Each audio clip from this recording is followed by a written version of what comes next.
All right, I guess we are live. Oops. Okay, so hello everybody. All right.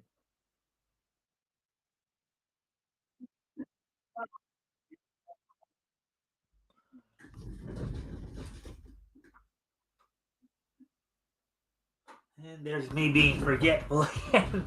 uh, anyways, hope everybody's having a good start to the week thus far. Um, I did send out an invite to Tim Olson to join us tonight. Hopefully he'll drop in at some point. Guess we'll just wait and see. Anyways, we'll give it a few minutes, give him a chance to come in, give more people. If you guys haven't already, of course, if you guys can like and share the stream, see if we can get some more friendly people in here to engage. That'd be appreciated. Also, if anything here grabs your attention, feel free to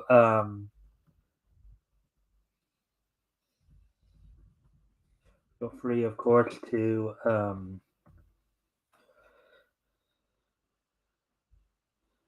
feel free, of course, to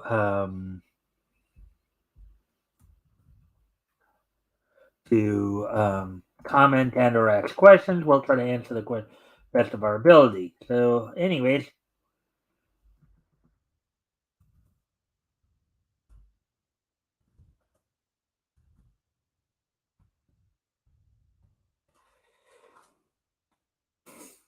all right. So let me just check something here real quick. Do a couple of other quick little things.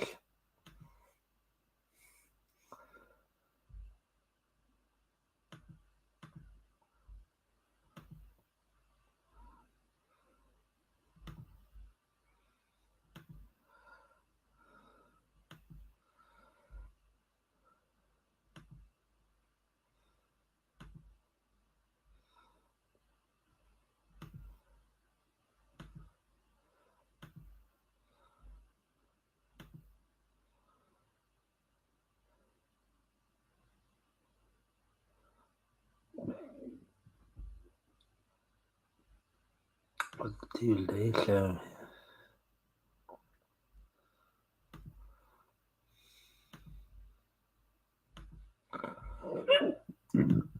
all right. So, anyways, we're just gonna give people a chance to come in real quick, see how everybody's doing tonight. Let's see.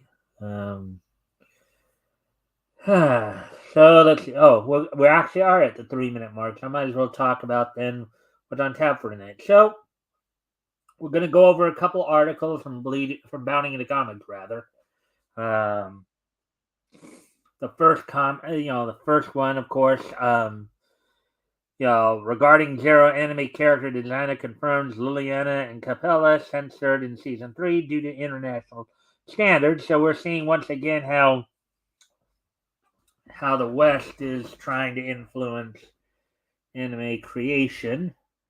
Also, a follow up, another follow up to something we've been kind of keeping an eye on. Um, the whole saga surrounding the latest X Men cartoon, the X Men '97, which was of course kind of the sequel to the '90s cartoon. Um, going to talk about that. We also will have, of course, the wrestling wrap up as well as the This Day Needs History segments. I'll try to just waiting to see if people show up, and then we'll get started here in another 30 seconds here. So.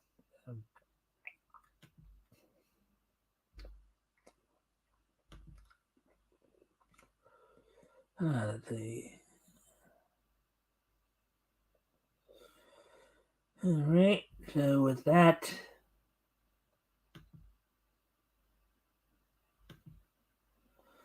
all right. So with that, let's see, 454, 4.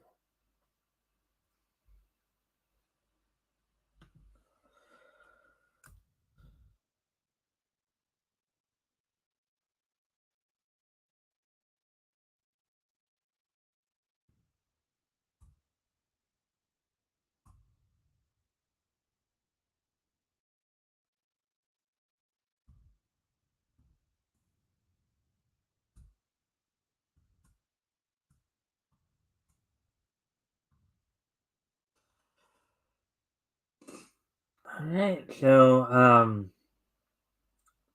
Anyways, we're past the 5 minute mark now, so might as well get started here then. Let me get right into the. Let's get right into the articles here. Of course, one's from anime, one's anime related, the other's cartoon related, as it were. So,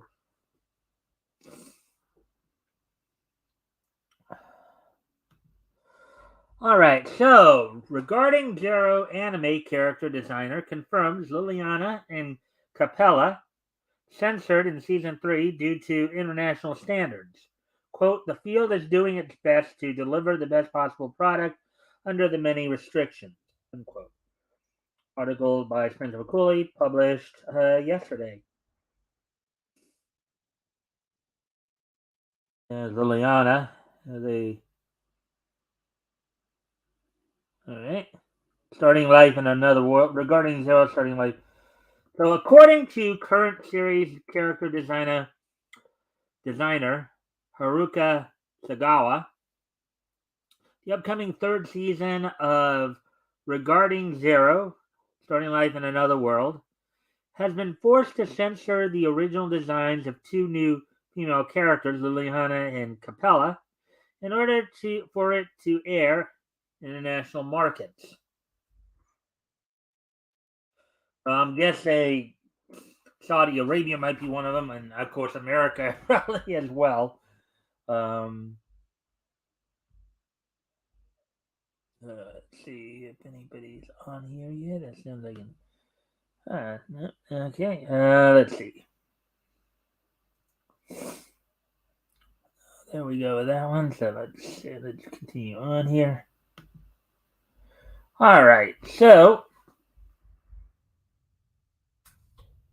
first introduced in volume 16 of writer Tape Nagatsuki's and artist Shinichiro Otsuka's original Regarding Zero Starting Life in Another World light novel, Liliana, who is voiced in the Japanese version by Aya Yamane, who provides the voice of Riho Tsukishima in The Cafe Terrace and its goddesses, is a petite 22-year-old bard who, upon crossing paths with series protagonist Natsuki Subaru and his crew, finds herself fighting alongside them in their battle against the villainous Sin archbishops.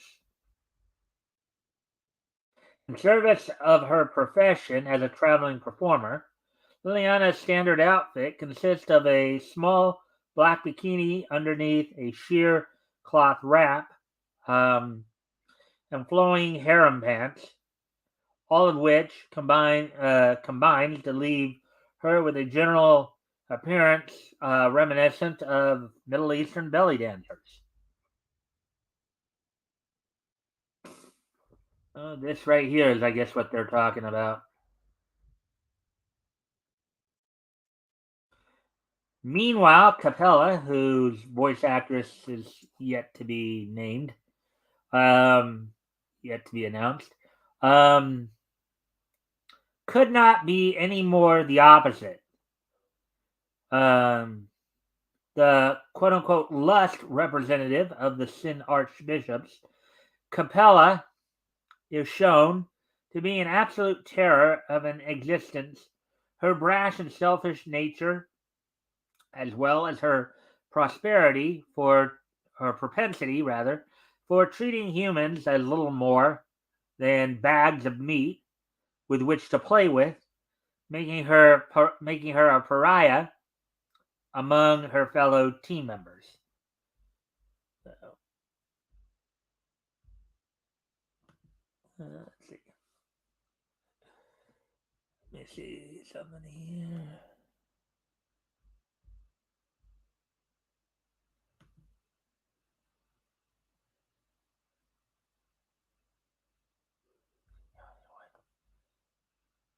Oh wait, I don't want to. I don't want to seem like I'm bugging him. Hopefully, he'll be in a moment.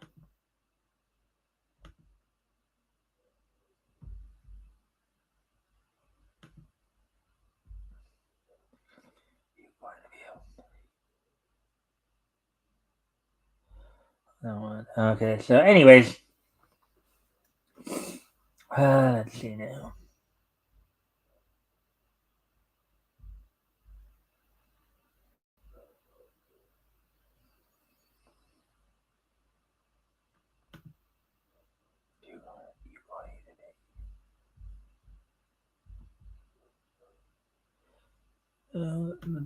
I know that I was thinking about it, but I don't want to make it seem like I'm being too pushy there.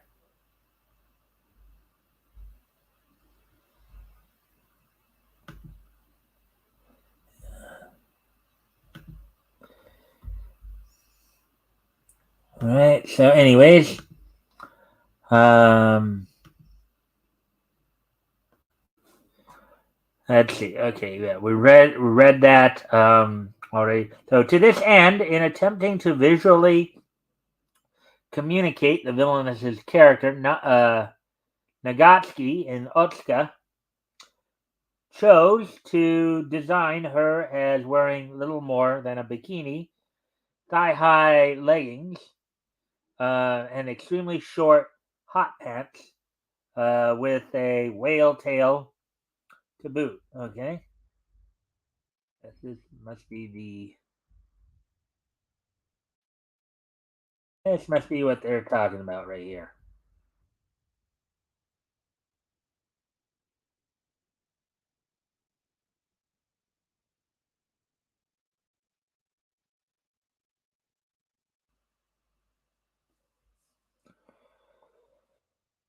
All right, so unfortunately, in disappointing everyone from the series, creative duo, uh, everyone from the series creative duo to fans, anyone who earnestly cares about respecting a given artist's creative vision, it seems that both women have been covered up during their leap to the small screen.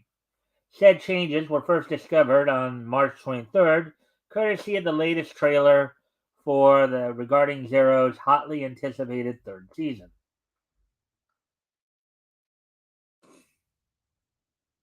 Therein, rather than her bikini, Liliana is shown to be wearing a more sporty, smaller quotes there, variant consisting of a sports bra and gym spandex.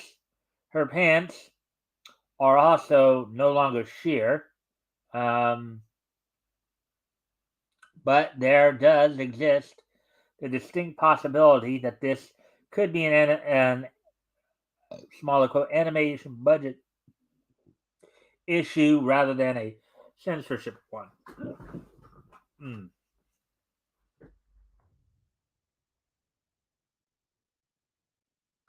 As for Capella, the evil entity received a similar treatment. Her original purple bikini top instead being replaced with a more and smaller sports bra esque top featuring a small chest window. That right there, I guess, is what they're talking about. Hey, Rick, where's Tim? Well, I don't know. I don't know. And Elk says hi. Um, he hasn't shown up. I know that he's on Facebook, but I'm a little wary about asking him if he's got on his way, just because I know that well, yeah, he's not on there now, I guess. So hopefully he'll show up soon. But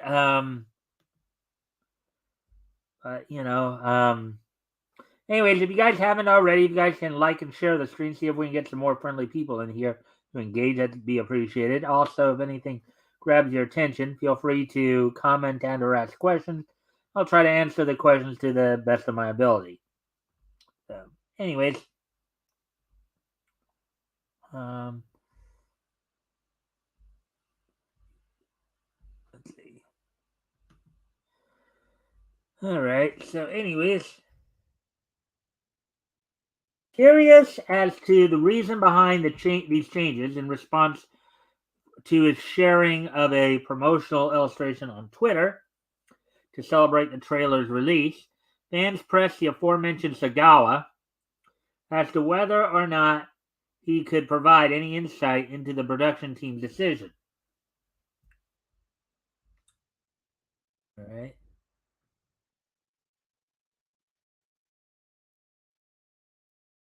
In turn, the character designer sadly confirmed, quote, it's not limited to regarding Zero, but in order to reach as many people as possible, each country has its own broadcasting code. And in order to reach as many people as possible, the field is doing its best to deliver the best possible product under the many restrictions. So basically, and what this article is about is, I guess, the character designers for the anime regarding Zero starting life in another world. Let's see. Regarding life on a another world, or regarding Zero starting life on another world. The international releases had to censor it due to the broadcasting code, I guess is what they're saying here. Let's see. Hey, at Elk Antioch, and then I messaged him on Twitter. Thanks, Rick. So anyways, continuing on here. In turn, the character designers. Oh, actually, we read that part already. At current, season 3 of Regarding Zero Starting Life in Another World is currently set to revive isekai discourse for at least a couple of months when it hits in October 2024. I've seen the first 2 seasons. It's pretty good anime, pretty interesting. Isekais always are interesting that way.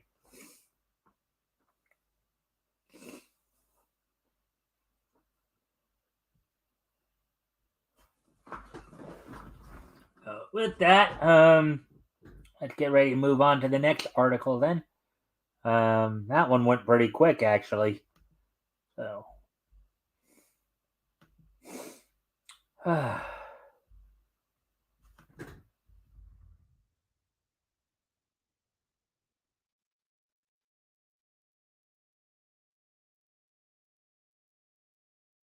If there were some more.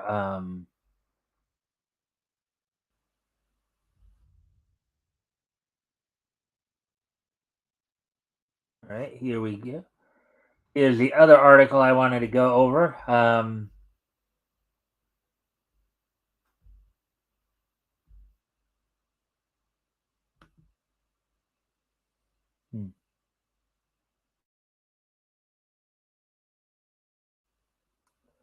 All right, so here we go. So here's the next article. Another follow up, as we've been, of course, following this story with X-Men 97.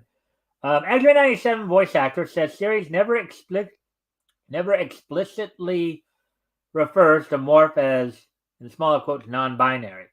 Quote, it's not that it didn't exist, it was just in no way a mainstream term. Article by Spencer McCooley, published today. I'm guessing this is, their answer to some of the backlash they've been getting over this. Over people claiming that they've turned Morph into a non-binary character.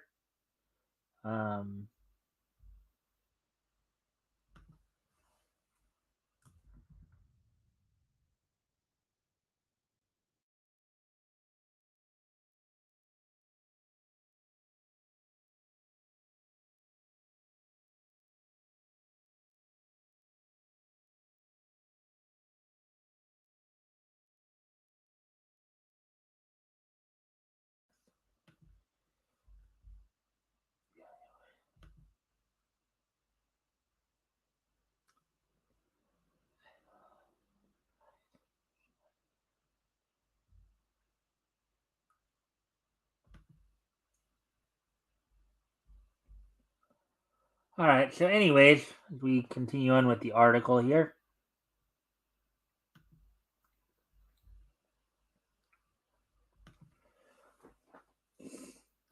article was okay. So we got that part, and there's his new look, of course, for this series. It's kind of funny if they are trying to push this whole non-binary thing or what have you. Actually, I liked his original look better, quite honestly, because at least his original look made him look more human. This one, it's almost like they purposely were trying to make him look like an alien, just to push a narrative. Worf, who is voiced by J.P. Carliak in this, who replaced Ron Rubin. Now, why they replaced Ron Rubin, I don't know, but I hadn't heard anything in regards to that. But she's a surprise visitor at the X Mansion, X-Men 97, when episode 2, Mutant Liberation begins on Disney Plus. And seemingly confirming that the act of declaring Morph to be, in smaller quotes, non-binary was nothing more than a shallow attempt to score social media brownie points. The mutant shapeshifters X-Men 97 voice actor J.P. Carliak, who, of course, replaced the original, as I said, I don't know why, but but Ron Rubin was the one who originally voiced Morph in the original X-Men series from back in the 90s. Has admitted to, despite the public promotion that the hero now identifies as, quote, in smaller quotes, non-binary, the show will never explicitly refer to him as such.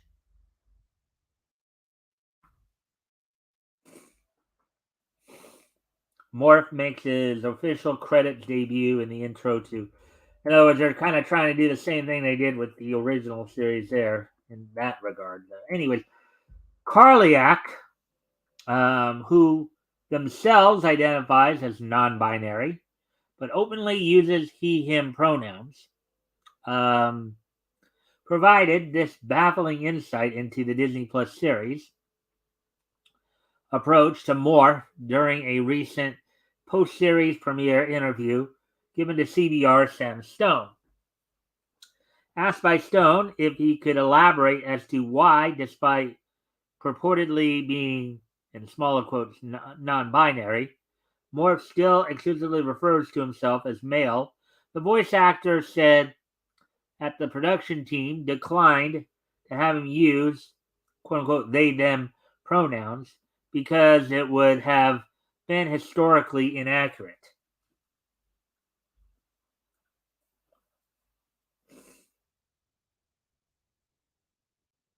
Quote, two things about that, unquote, said Carliak. Quote, one, as far as I know, we're never going to say the word, in smaller quotes, non-binary, because nobody said the word, quote unquote, smaller quotes, non-binary in the 90s. It's not that it didn't exist, it was just in no way a mainstream term at the time. Morph's understanding of who he is could equate to what a modern person would say is non-binary, but he just doesn't have the terminology for it. At the same time, they/them wasn't a concept of terms of using it as a pronoun, unquote. So,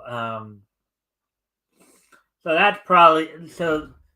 I guess what he's saying is that because the show is set directly after, the show is set directly after, the end of the first series. It probably,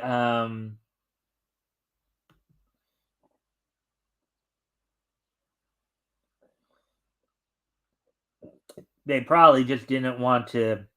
Well, they were saying that because it came just after that. Therefore, the terms that we use of today for these things wasn't around back then. So that's why I guess they're going with that aspect of it. So anyways, continuing on here.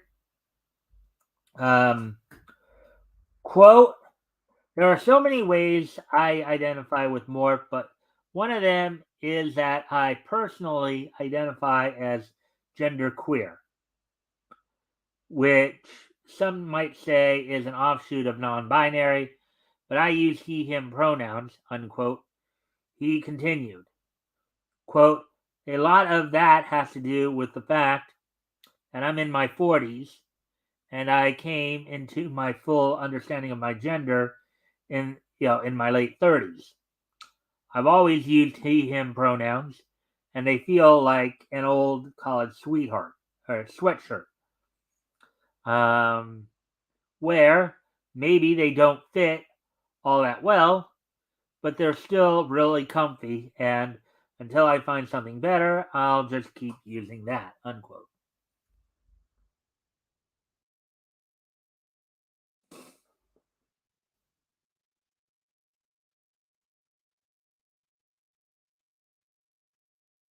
To this end, Stone then asked Karliak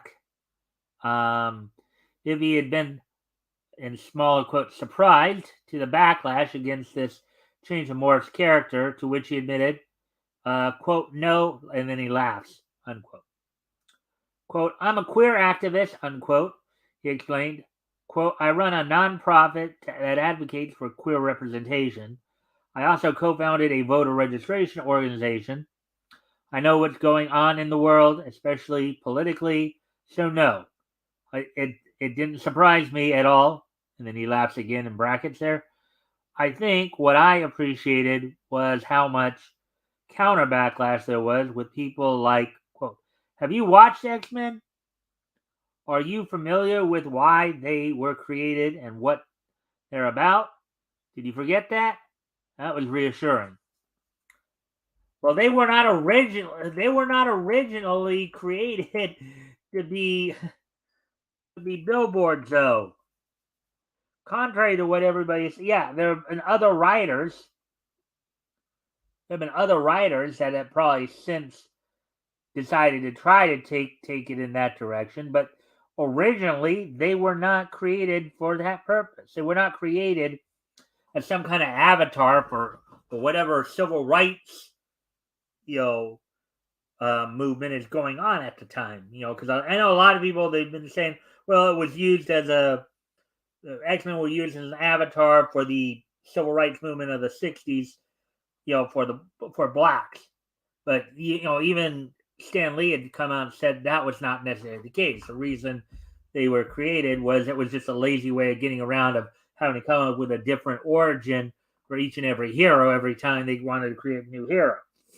They just figured if they made some of them mutants, that would work. But anyways, that doesn't mean, as Elk pointed out last night, that other writers haven't decided to pervert the original vision of maybe what Stan and whoever co-created X-Men with them thought of them, okay, and take it in directions that maybe Stan had not originally thought of or nor would have thought of, but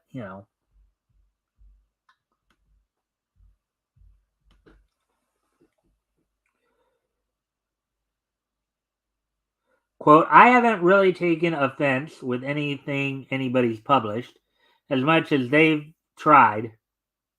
He laughs. There was one article that called me a radical queer activist,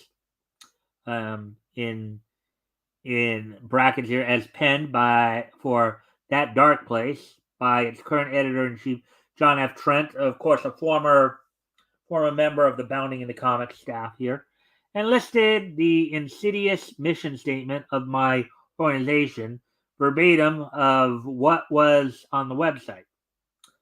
I was like, in smaller quotes, facts, no lies here.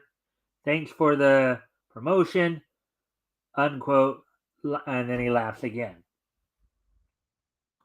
In parentheses here, per the official website for Karliak's Queer Box, the nonprofit organization lists their mission as, quote, providing training and professional support for LGBTQIA plus voice actors in the entertainment industry while advocating for equitable opportunities and authentic representation in voice performance work, unquote.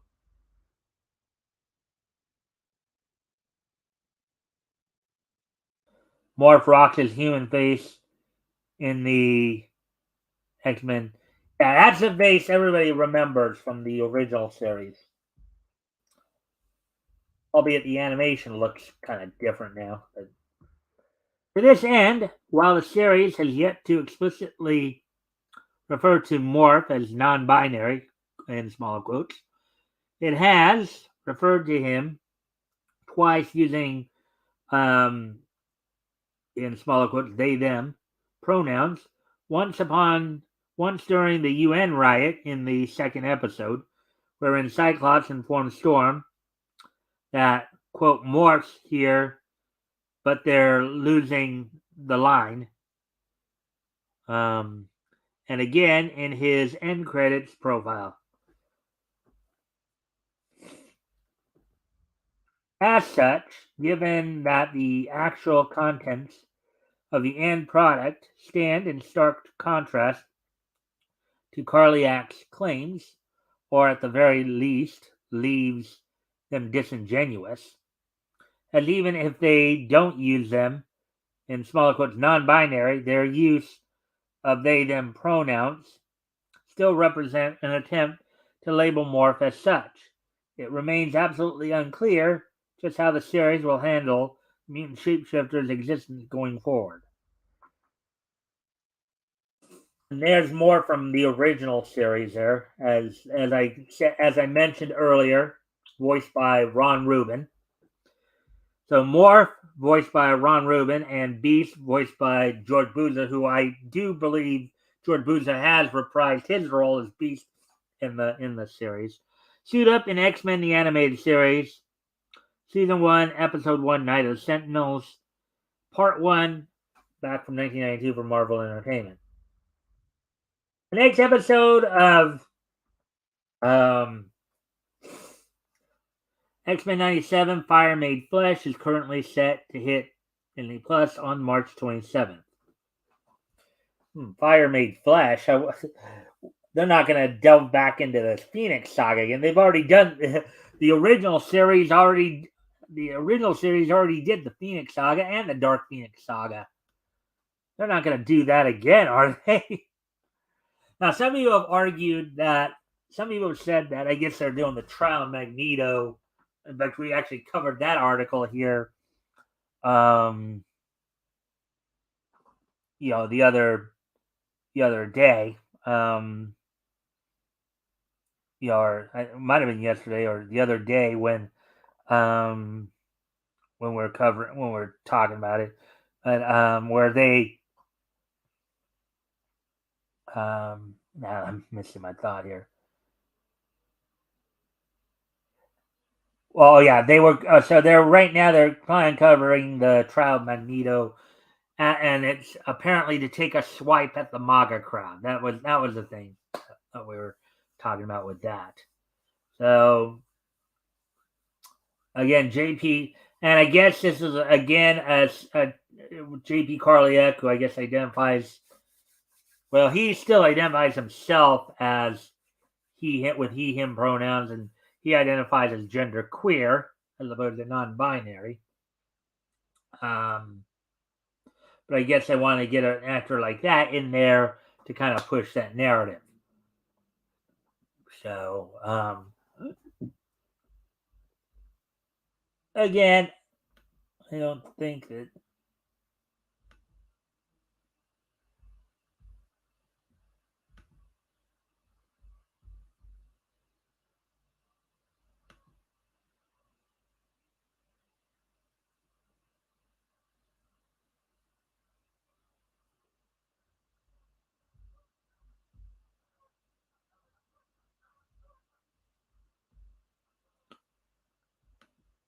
All right, so with that, let's see. It's 36 minutes now. Let's see. We'll take a quick peek and see what else might have. If not, maybe we'll just start to wrap things up a little early.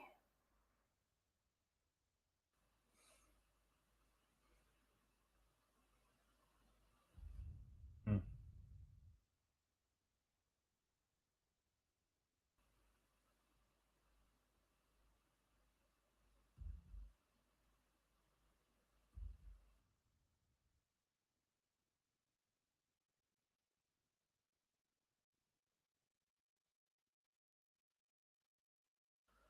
Hmm. Port on. Okay. Okay. All right. So, anyways, let's see. As I said, it's like 36 minutes. So yeah, I think we let me just see about. Let's go look at some other things here. See what we might be able to find.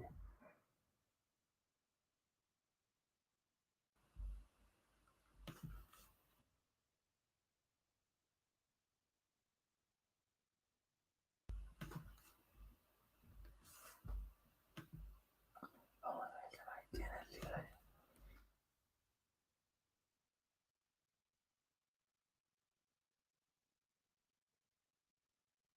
Uh,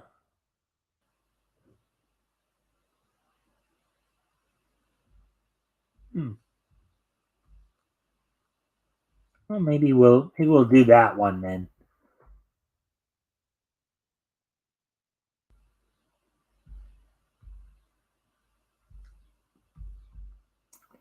That one looks like an interesting article. Let's go ahead and take that because that one might be a quickie as well, just because it sounds more like a. No, it shouldn't be. All right, so former Marvel and DC writers get GI Joe assignment at Skybound. Article by Avi Green published earlier today. So from Avi here, live for film is listing some more miniseries starring notable characters. GI Joe at Skybound Image, a new licensee adapting Hasbro's toy franchise. And I couldn't help notice some of the names given for writers assigned to characters like Scarlet, for instance. Uh, okay.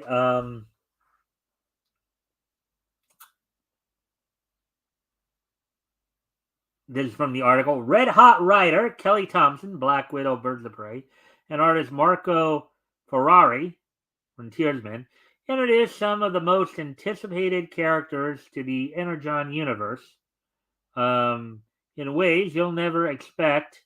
And Scarlet Number One, launching June 2024. Red Hot Rider, Kelly. Hmm.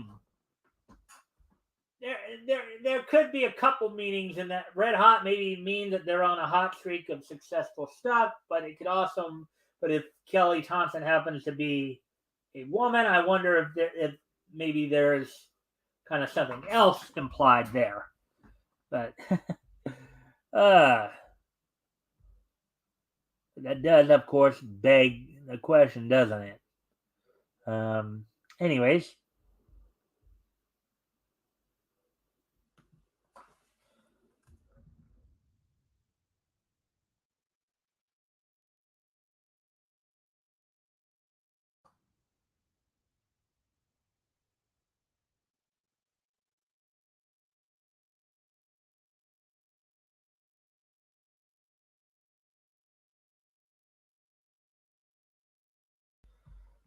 so with that, let's go ahead and continue on with the article here.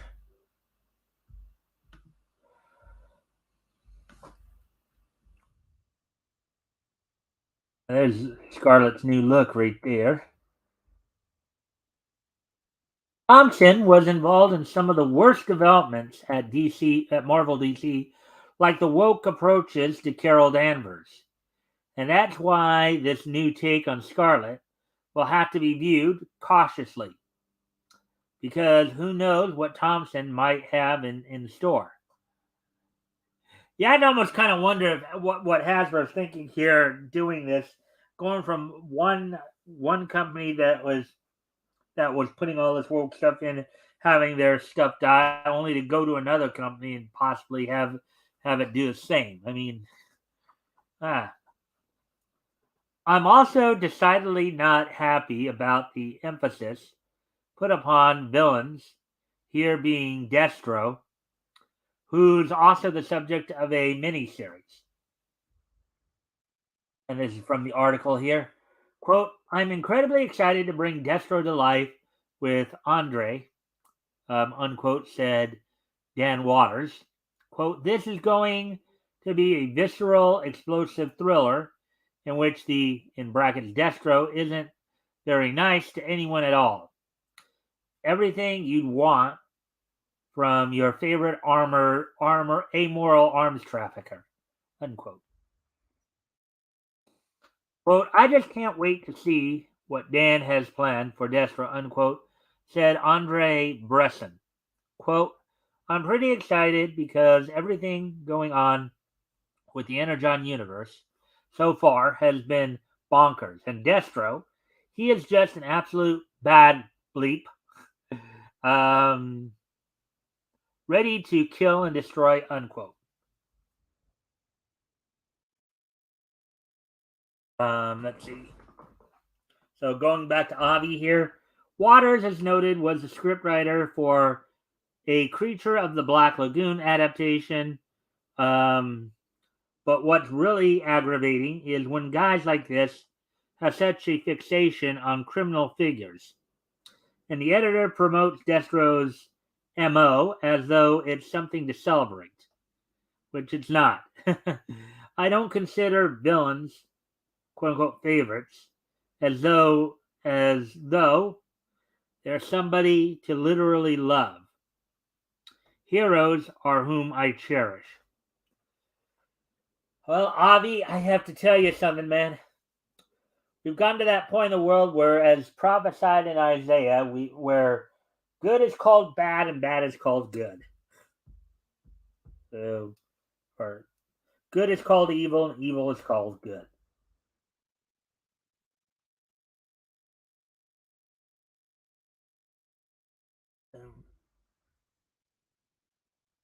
Um, this was a pretty quick article as well. Um, so, is this quote unquote Energon universe something to look forward to? For all we know, based on potential nepotism involved, along with the politics of the assigned writers themselves, it sadly may not be. Though it's far from surprising in an era where much of entertainment's most famous franchises are being sent down the drain if and when the overseers make no attempt to keep divisive identity politics out of the storytelling. Alrighty then.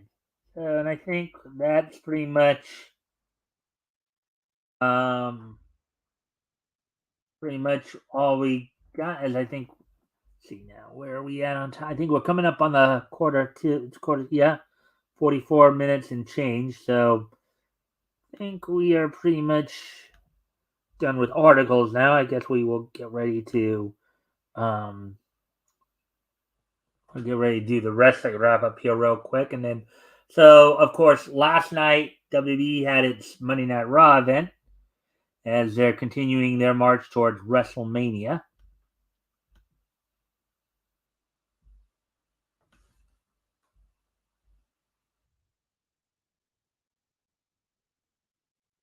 Of course, on last night's show, you had Ricochet defeat JD McDonough, who had who had Dominic Mysterio in his corner.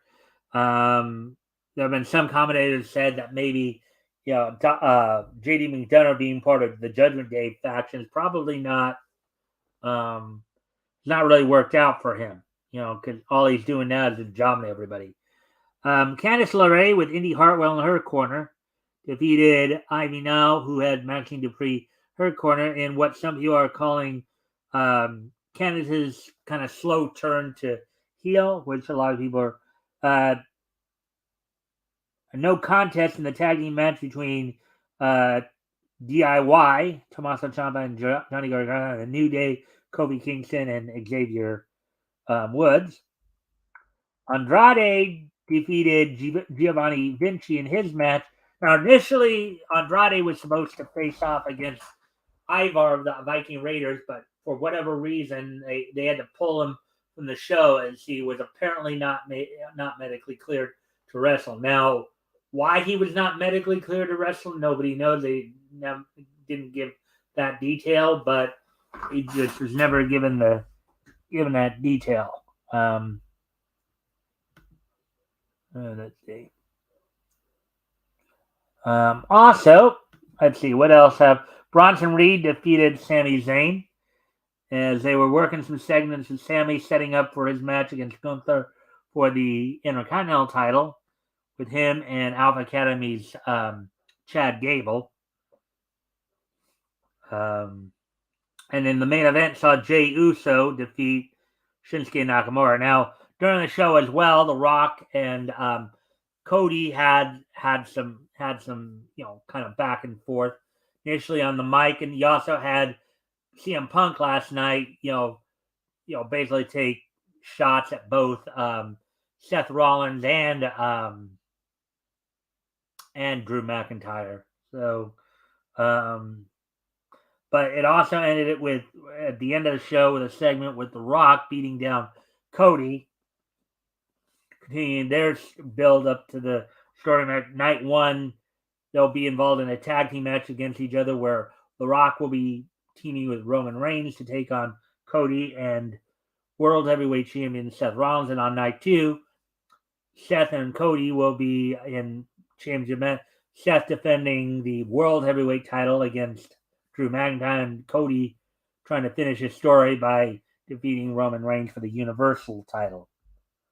So, let's see. And let's see, tomorrow night's AEW, tomorrow night on Dynamite. Let's see what's going to happen there. Talk a little bit more about this here as well.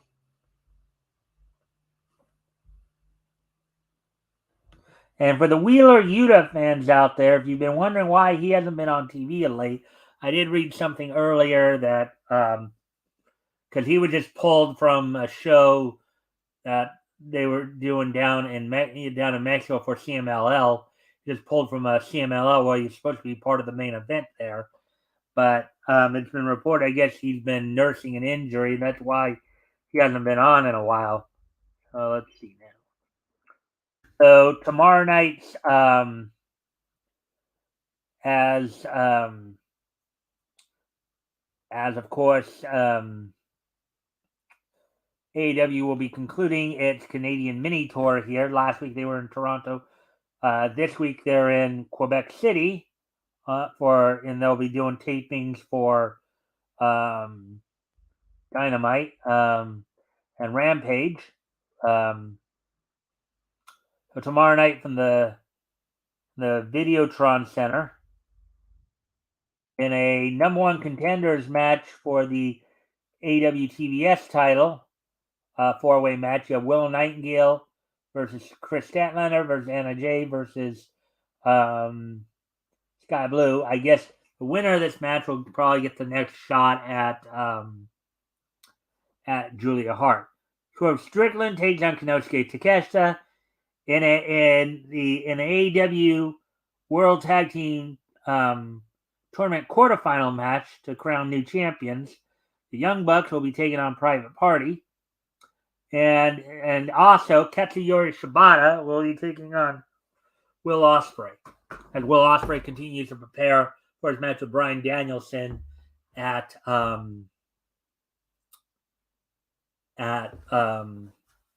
Dynasty, which is coming up in a few weeks in April. With that, let's see. So now, I guess we'll try to finish off the show here. As today is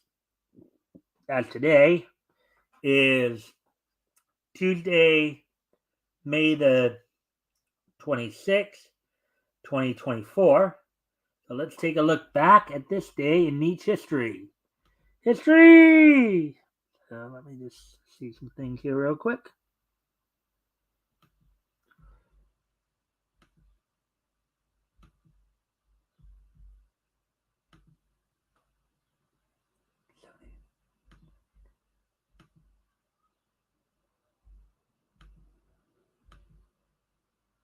All right, so first off, we're going to head back 50 years ago today. And on this date, 50 years ago today,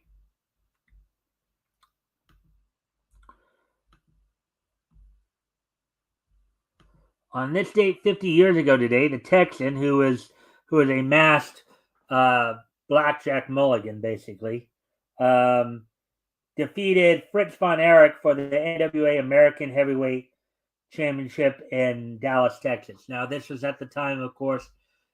Now, most people knew it later as World Class Championship Wrestling, but it was known as, it was one of, I think, 3 or 4 organizations that was called Big Time Wrestling in New York. This was Big Time Wrestling Dallas. That was run by the Von Erich family. But on this date, 50 years ago today, the Texan, I guess a masked blackjack mulligan, defeated Fritz von Erich for the NWA American Heavyweight Championship, which was, of course, at the time, the main title for that area. So with that, we're ready to move on to the next piece of Neat's history.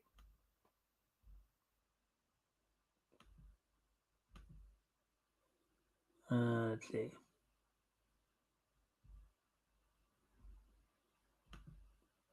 On this date, 25 years ago today, in 1999, the 71st Academy Awards took place on this date back in 1999. Bunny by Chris Wedge won the Academy Award for Best Animated Short Film. And When You Believe, which was a song, written by Stephen Schwartz for the Prince of Egypt, wins the Academy Award for Best Original Song. So 25 years ago today, at the 71st Academy Awards, Bunny by Chris Wedge won the Best Animated Short, and then When You Believe, written by Stephen Schwartz, won the Academy Award for Best Original Song, which came from Prince of Egypt. So let's see. So there's that. Now getting ready to move on to the next piece of Neat's history here. To move ahead to 2003. On this date in 2003, which was 21 years ago today, on this date in the 420th issue of X-Men, starting all the way back in 1960, the 420th issue of it went on sale on this. The 420th issue of Uncanny X-Men went on sale on this date back in 2003, 21 years ago today. Part 4 of the Dominant Species storyline, as written by Chuck Austin, with art by Kia Asamiya. Paul Tutone did the lettering, and then the coloring was done by Jonathan D. Smith. So on this date, 21 years ago today, back in 2003, the 420th issue of Uncanny X-Men went on sale on newsstands. And then finally, on, move ahead to 2019, just 5 years ago today. On this day in 2019, 5 years ago today, the following anime series concluded their runs on Japanese TV. Silver Link's Cricket Princess, Mappa's Kakaguri, Project Number 9's Pastel Memories, EMT Squared's Rainy Kokoa Saiji, Hood's Entertainment's Season 2 of Real Girl, Creators in Pack, Rinchi Exoda-chan, and Doga Kobo's Watanin, An Angel Flew Down to Me. So those 5 anime ended their runs on Japanese TV. So with that, I thank everybody for being here. I hope everybody enjoyed the show. We'll be back here tomorrow night with more niche news and all that. Hope everybody will be back here to check us out. And of course, this Friday I have Rick Piper on with me. Go over books that went on sale from Dell from February 1950. So with that, thank everybody for being here, and I will see you all tomorrow. Bye.